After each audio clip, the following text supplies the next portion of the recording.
Coming up, we're at Staniel Key in Big Major. We try our hand at preparing a staple Bahamian food. Oh, baby. That looks pretty good. Meet some greedy pigs. Visit a local school. He invited us to come see the school. And get to play James Bond in the famous Thunderball Grotto. And with strong winds and a crowded anchorage, 25 to 30 knots for the next several days. Got one boat drifting into another. James steps in to help a fellow boater in the middle of the night. She's half a century old. And she's taking us on the wildest adventure of our lives. 5 years ago, we chose simple, not easy, experiences, not wealth, human connection, not possessions. Guided by faith, not fear, we can't wait to see where this journey takes us. This morning we are at Staniel Key. We are anchored right now in between Little Majors over there and Big Majors over here. Just the other side of this island here is the famous Pig Beach. And a little south of us is a really famous snorkeling spot called Thunderball Grotto. It's been in a couple of James Bond movies and a couple of other movies, and that is what we are planning to go check out this morning. So we're loading the dinghy, we've got all of our snorkel gear on, and wetsuits. I think it'll be cool. Hey, so if you notice, it's a little rolly here in between Little Majors and Big Majors. I don't mind it. Someone hates it. Yeah, I don't like it. But look, we have it all to ourselves. Because it's rolly, and no one likes this. The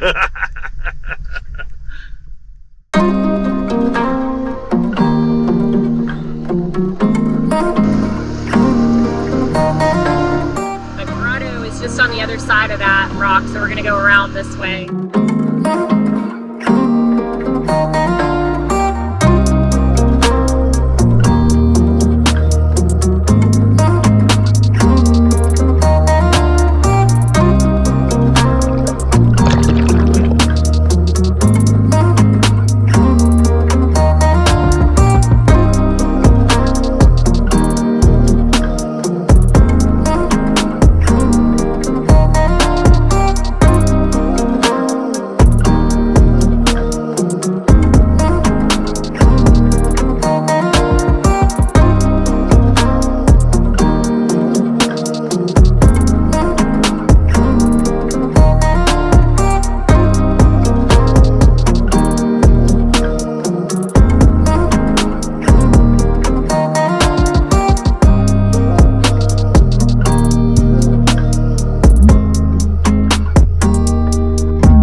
The swell here has us rocking and rolling, so we're going to move the boat to the other side of Big Major and get ready for some weather we know is on the way.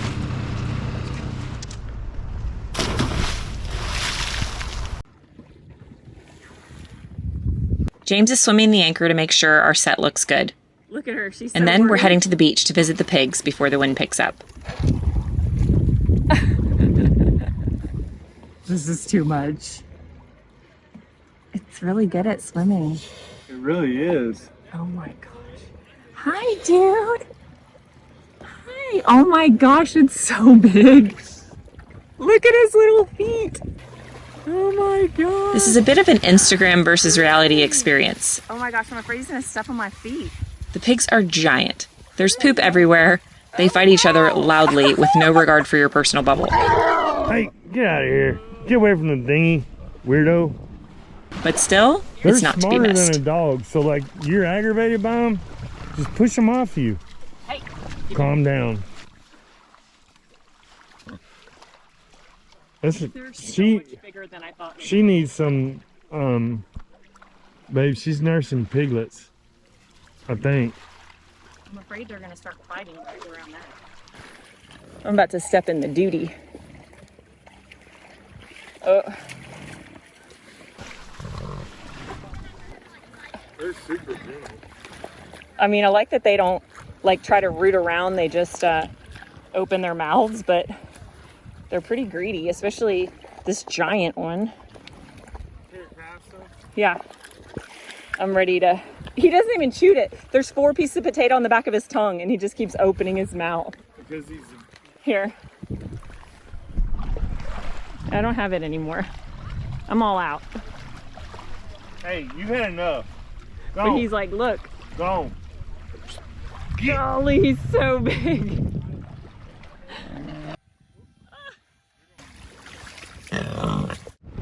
So we went and did all of our running around this morning because we're going to get a blow here. It's projected to be maybe 25 to 30 knots for the next several days. So that's one of the reasons we picked this anchorage, because it's a little sheltered. Right now the wind's coming out of the northwest, so we're not really that protected, but it's going to clock around allegedly and come more out of the northeast, and we should have a lot more protection. That's when the wind's going to kick up. So they're saying midnight tonight is when it's going to get up to like 25. This is what it looks like right now. It's pretty rough, but it's not terrible. James is taking liberty for one last run on the beach before she's probably going to be locked down to the boat for a little while, a few days. Tutu, what do you think? I don't think I can maneuver enough to move. So we got one boat drifting into another, and the other boat is saying he's concerned that that road is gonna wrap his rudder. It would have been smart to look at all the boat names before we went to bed. Like figure out who's upwind of us and just have like a running list of names kind of in our head. Because I know we saw Helios, but I don't remember where it was. Right. But Helios isn't the one that's dragging, it's somebody else. I didn't catch. Oh, Bittersweet. But Bittersweet's right in front of us, upwind of us. We monitor our radio through the night in these conditions. And it just so happens the only folks needing help tonight are right beside us. Yeah, that one right That there. one, yeah. That's Bittersweet. yeah. Let's put some pants on and get the spare anchor out and just have it up on the foredeck. If we drag it, at all for any reason, you can deploy the spare anchor. I'm not worried about us. I'm really not. But I'm worried also, about somebody else. Also, if somebody's in a bind Yeah. and like drifting by us, I can get them the spare anchor. I don't need no pants. I know you don't.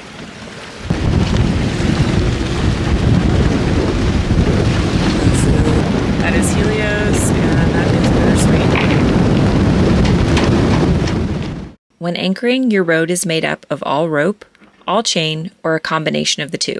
All rope provides the greatest angle to the seafloor and the least amount of holding power. Chain and rope is preferred. The weight of the chain helps keep the anchor on bottom and pulling parallel to the seafloor. All chain means nearly all of your rode is on the seafloor, and the weight keeps the risk of dragging at a minimum.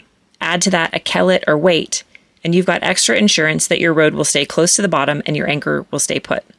While Bittersweet's anchor isn't dragging, the rode is too close to the surface and is in position to damage the rudder on Helios. I got a chunk of lead that I use as a killet just for that very reason. Anything to get that road down. Yeah, if you get the road down, we'll swing fine, but we gotta get it down quick. Yeah, 10-4. Just put a shackle and whatever you can put on there is weight. It don't matter what it is. Just put a shackle and tie a little, another line to it and run it down like a kellet. It'll hold it down. I don't have any other weight. I'm just concerned because we are swinging that direction right now. I have. They're all kind of same. This is the Let me biggest see one I that. have. Let me see that weird looking stainless one. It'll slide better. Oh yeah. If we have a weight, we can slide it down the anchor rod. I'll be right there. Can you help me get in the dinghy, sweetie? Yeah.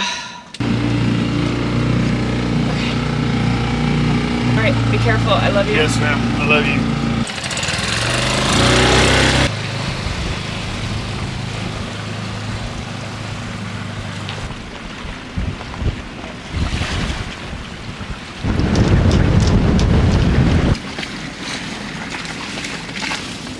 They're gonna reset. Okay. we're gonna attempt to pick up the anchor, move it about 50 feet to port, and reset it. Roger that. Did y'all drop that? Do you drop the weight? Yeah, I didn't hold it down. Yeah. Not, I thought about that. When I saw how tight that road was stretched out front, I was like, oh, I don't know if that's enough weight. So they're attempting to pull up the anchor right now and reset it.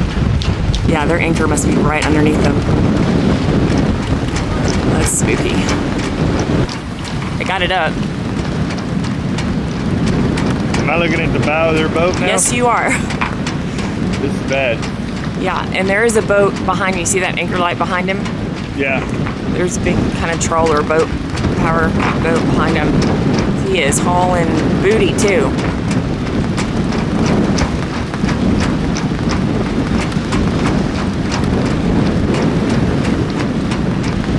Oh my gosh.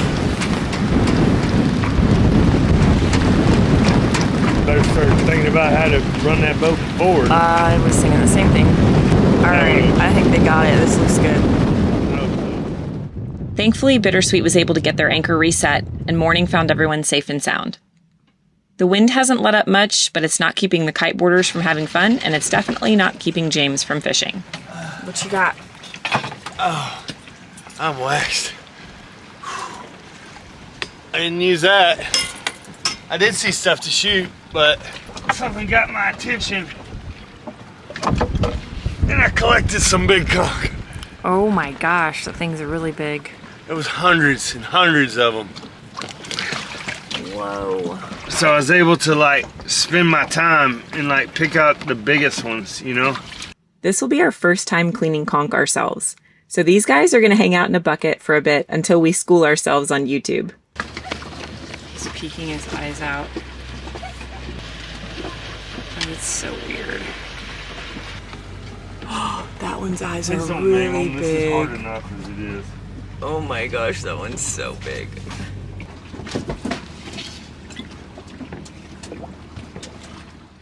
Okay, so we've got the conch pieces. This is a cleaned piece, and the instructions were basically just tenderize it with a little meat mallet as much as you can until it's like almost nothing left, like pulverized.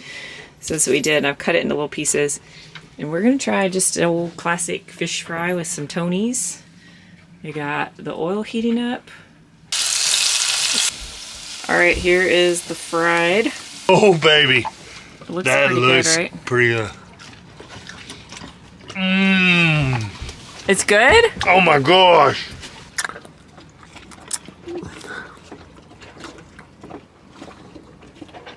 Tastes like delicious calamari, doesn't it? Kind of. Or clams. A little more salt. We're on our way into town this morning for a very special field trip. So that was really cool. We met the principal of this little school at church. James met the principal at church on Sunday, and he invited us to come see the school. They have 28 students in ranging all the way from pre-K, like 2-3-year-olds, to up to 10th grade. One high schooler right now that is getting her instruction online. And then the rest of the kids are kind of lumped. Grades 1 and 2 are together, a total of 8 first and second graders. And then they have like the 3, 4, 5 kids all together too.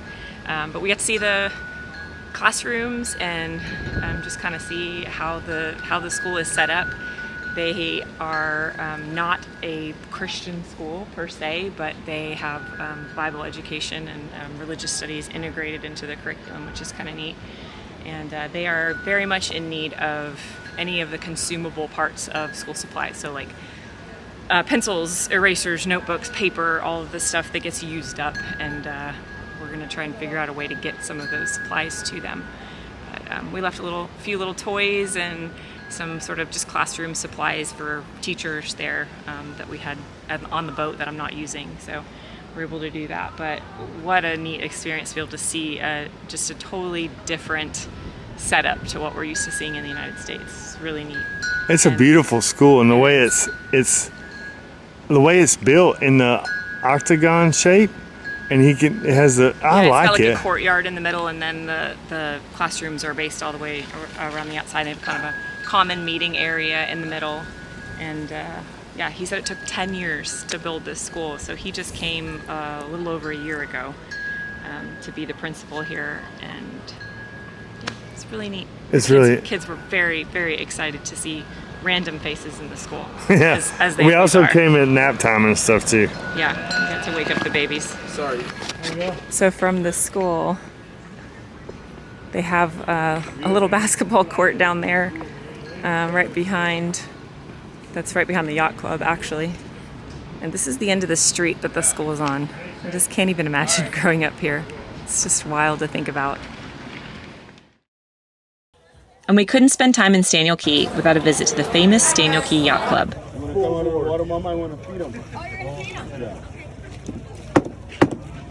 Oh my god. Is that how you call them? Yeah. So they come to the dock. The nurse sharks here are fed daily, and it's shocking to see how quickly it turns from this to this to this to this.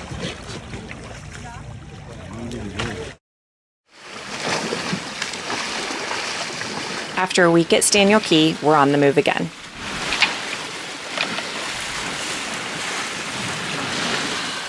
Coming up, A 12-hour passage over to Cat Island. we explore the beautiful monastery atop Mount Alvernia, hike to a nearby cave. James helps a goat out of a tight spot, Our new goal is that we provision just once a month. and Bahamians prove to us once again that they're the warmest, kindest people we've ever met. Okay, let me get a Jeep and I'll take it. Like the video, find us on Facebook, Instagram, and Patreon. And don't forget to hit that subscribe button to keep up with all of our adventures.